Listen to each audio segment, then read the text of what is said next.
Ustadz, sampai detik ini suami masih suka berjudi dan menumpuk hutang. Waliyadzubillah. Nah, dalam konteks ini ada dua pilihan bagi Anda. Mungkin dititipkan kepada Anda oleh Allah Subhanahu wa taala supaya Anda memberikan pengaruh-pengaruh baik dalam kehidupannya. Maka itu pun tanda yang diberikan oleh Allah. Boleh jadi tugas Anda sampai di situ.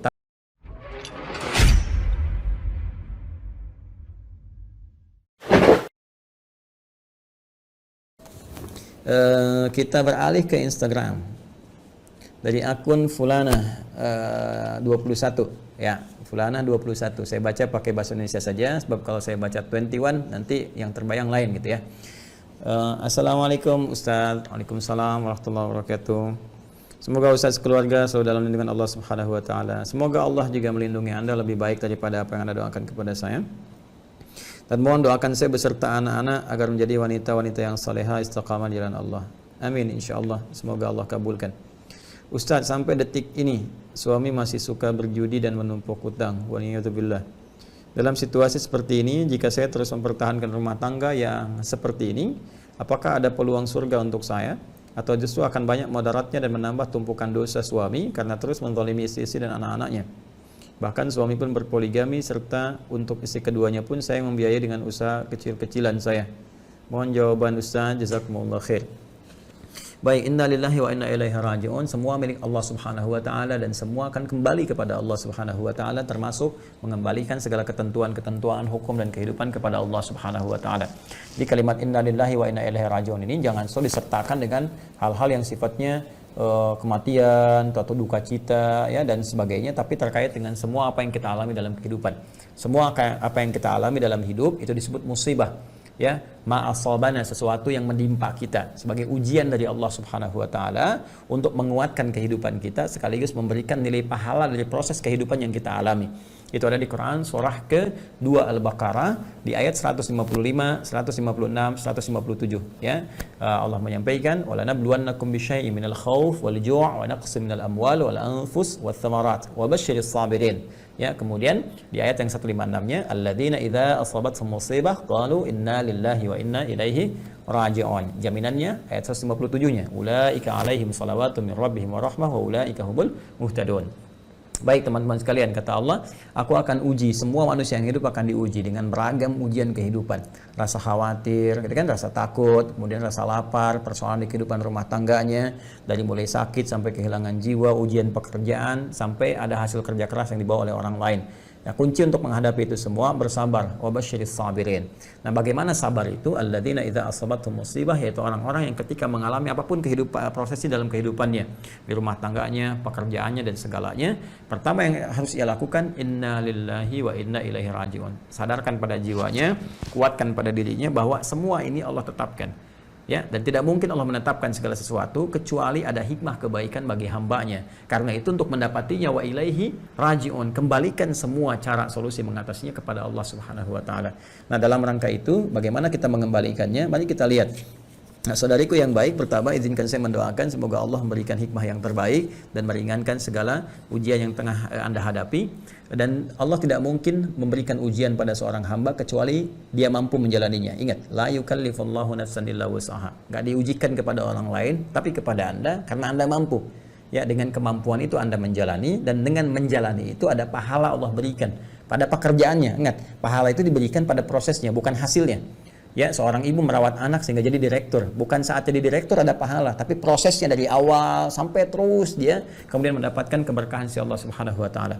Nah, dalam konteks ini ada dua pilihan bagi Anda. Pilihan pertama, Anda bisa melihat karena Anda yang mengalami di sini, kan? Jika apa yang Anda alami di rumah tangga ini tidak membuat Anda terhambat untuk beribadah, mendekat kepada Allah Subhanahu wa taala, dan Anda ingin menjadikan ini sebagai lahan dakwah dalam kehidupan Anda.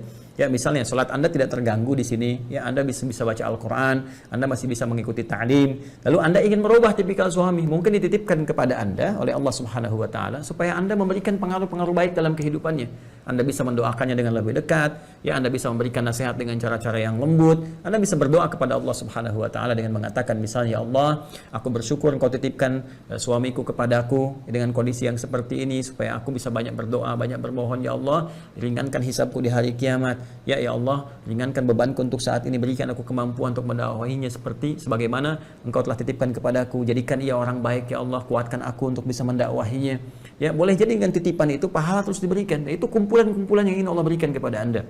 Ya, sepanjang ya suami Anda dalam pergaulannya tidak menghambat Anda untuk ibadah, ya, dan tidak memberikan dampak cedera, misalnya menyakiti dia atau berbuat zalim dengan kekerasan fisik dan sebagainya yang mengakibatkan Anda bisa terganggu secara fisik atau psikis atau bahkan kemampuan untuk beramal saleh. Jika Anda ingin pertahankan dan Anda merasa kuat dengan itu, ya, ada kekuatan seperti Asia berdakwah kepada Firaun misalnya sampai titik puncaknya, ya, dan saya yakin suami Anda bukan Firaun, kan? Pasti ada titik untuk kembali kepada dia untuk tersadari, maka silahkan sampai Anda merasa itu puncaknya. Ya, artinya apa? Anda telah berdoa, Anda telah mensupport misalnya dengan cara yang baik, ya, menunjukkan kepada jalan-jalan kebaikan, kemudian mengarahkan dengan nasihat-nasihat yang baik melalui orang-orang lain misalnya atau sekitarannya. Boleh Anda lakukan.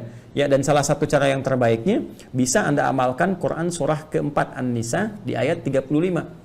Ya, Quran surah keempat An-Nisa ayat 35, paling kiri di pertengahan di mushaf standar. Wa in khiftum syiqaqa bainihima fab'athu hakaman min ahli wa hakaman min ahliha. Ya, dan jika Anda khawatir ada perpecahan yang sangat serius di rumah tangga, maka Anda bisa utus orang-orang terbaik dari keluarga Anda dan dari keluarga pihak suami. Ya, kemudian dipertemukan, jadi jalan keluar di situ. Ya, jika Anda tidak bisa menghadapnya sendirian, khawatir ada fitnah atau ada macam-macam, Anda sertakan wali terbaik dari keluarga yang paling dekat dari keluarga Anda. Kalau dia nggak bisa dinasihati, langsung dengan keluarganya. Yurida islaha yuwaffiqillahu bainahuma. Jika memang ada niat baik dari suami untuk berubah, untuk jadi lebih baik, Allah akan berikan bimbingan. Tapi kalau dari sini kelihatan tidak ada perubahan misalnya, atau cenderung menzalimi Anda, mengerasi Anda, atau bahkan menghambat Anda untuk ibadah dan memberikan beban lebih daripada apa yang seharusnya Anda lakukan, ya kan ini diminta untuk membiayai dan sebagainya. Kalau itu permintaan dari si suami menuntut Anda bekerja, maka di sini Anda menjadi objek, gitu kan, kekerasan dalam rumah tangga dalam konteks ini. Nah, jika itu tidak berhenti, tetap berlanjut, maka ini bisa menjadi jalan untuk menempuh pada aspek yang kedua, yaitu menuju gugatan untuk misalnya mengajukan pelajaran, ya, pelajaran yang paling tingkat tertinggi dalam kehidupan berumah tangga, yaitu mengajukan perpisahan. Dalam arti di sini dari pihak istri kepada suami, ini bisa diajukan permohonan dia menalak atau khulu. Kalau dia misalnya tetap bertahan, tidak mau tapi tetap menzalimi Anda, menghambat Anda untuk ibadah, mencegah sholat, mencegah macam-macam, ada yang disebut dengan khulu namanya. Khulu, permohonan kepada hakim untuk memisahkan. Ya, ini bagian yang terakhir. Ya, ini bagian yang terakhir dari perjuangan, itu pun kalau setidaknya ada indikasi-indikasi membahayakan terhadap Anda atau terhadap keimanan Anda. Tapi sepanjang itu tidak ada misalnya, dan Anda masih punya kekuatan untuk mendakwahi, punya semangat untuk merubah dan menerima ini sebagai ujian dari Allah, sebagai titipan sampai saya wafat, mungkin ini tugas bagi saya untuk memperbaiki. Ya, tapi lihat tadi dampaknya tadi. Kalau dampaknya memang tidak ada perubahan tapi cenderung menyakiti, membuat Anda misalnya lebih jauh dari Allah dan sebagainya, maka itu pun tanda yang diberikan oleh Allah. Boleh jadi tugas Anda sampai di situ, tapi indikasinya tadi kumpulkan lagi orang-orang keluarga terdekat, ya, dari pihak Anda, dari pihak suami, supaya tidak ada fitnah bagi Anda di kemudian hari. Ya, ada tuduhan, oh pantas dituduh nanti karena Anda itu pengen begini, Anda kena pengaruh begini, dan tidak ada yang membela Anda pada saat itu. Itulah indahnya Islam. Jadi selalu menyertakan solusi dengan komprehensif, ya. Dan sekali lagi, semoga Allah memudahkan jalan ikhtiar Anda dan beristikharah, ya, tahajud malam, minta kepada Allah petunjuk dan kekuatan sehingga ditunjukkan jalan-jalan yang terbaik. Saya kira itu, saudariku, dan saya kira Anda bisa bercerita kepada orang-orang yang terbaik di keluarga supaya bisa memberikan support kepada Anda dan mencari jalan keluar yang terbaik, ya. Wallahu taala alam bissawab. Dari akun Luna Aidil. Assalamualaikum Ustaz. Waalaikumsalam warahmatullahi wabarakatuh. Semoga Allah lindungi Anda dan keluarga Anda dalam kebaikan. Izin bertanya, silakan. Sahkah jika zakat fitri maksudnya sih, ya, ini tulis di zakat fitrah, ditanggung orang tua, sedangkan kami sudah berkeluarga, sudah berkali-kali kami sampaikan ingin bayar fitrah sendiri, tetapi orang tua tidak mengizinkan karena mereka mampu dan punya lahan sawah. Masya Allah, jadi tidak pernah membeli beras, tapi kami sebagai anak merasa kurang afdal. Mohon pencerahannya Ustaz, terima kasih. Ibadah itu bukan dengan perasaan, ya. Ibadah itu dengan hukum, dengan dalil. Jadi ibadah, agama dibangun di atas dalil, bukan dibangun di atas perasaan. Ya, kalau pakai perasaan nanti tidak menempat toleransinya, gitu kan. Jadi dalam konteks ini saya kembalikan ke sini, boleh sah-sah saja, nggak ada masalah gitu kan. Dan itu sepanjang Anda ingin membahagiakan orang tua bisa diterima. Jadi orang tua, zakat fitri itu zakat yang kita keluarkan dalam keadaan seseorang sudah menjelang masuk di akhir Ramadan, ingin memasuki ke waktu Idul Fitri di awal Syawal. Ya, dikeluarkannya teman-teman sekalian, boleh dia siapkan di pertengahan Ramadan misalnya, atau misalnya mendekat ke malam-malam Idul Fitri, itu boleh Anda disiapkan dan dikeluarkan, karena itu prinsipnya ingin membahagiakan orang lain di sekitaran orang Anda, di sekitaran kita semua, sehingga memberi kesempatan pada mereka untuk berbuka, memasuki hari baru di bulan baru yang menandakan puasa telah usai. Dan dalam konteks itu kadang-kadang mohon maaf ada orang-orang yang tidak mendapati makanan, sehingga dia tidak bisa menunjukkan buka puasanya seperti orang lain bisa tunjukkan dengan makan. Karena itu sunnah sebelum kita berangkat sholat Id di hari pertama Syawal, itu sunnahnya makan dulu. Setelah sholat subuh batalkan dulu ya, untuk menunjukkan puasa telah usai. Dalam bahasa Arab ya, makanan yang pertama dimakan itu disebut futur, iftar atau fitrun. Ya, makanya hari itu disebut dengan Idul Fitri. Kembali kita makan lagi setelah sebelumnya puasa, untuk menunjukkan puasa selesai kita makan. Nah, saat kita makan ada orang-orang yang nggak bisa makan. Makanya kita berikan teman-teman sekalian menjelang dekat ke waktu Idul Fitri ya. Misalnya malamnya atau 2 hari sebelumnya ya. Kalau di hadis Nabi itu yang paling afdal setelah sholat subuh sebelum sholat Id. Tapi ingat loh ya, karena yang Nabi berikan itu kurma, kurmanya jadi bisa langsung dimakan. Nah, Anda ngasih beras sebelum sholat Id, gimana masaknya? Nah, jadi cara berpikir pun mesti diperbaiki di situ ya.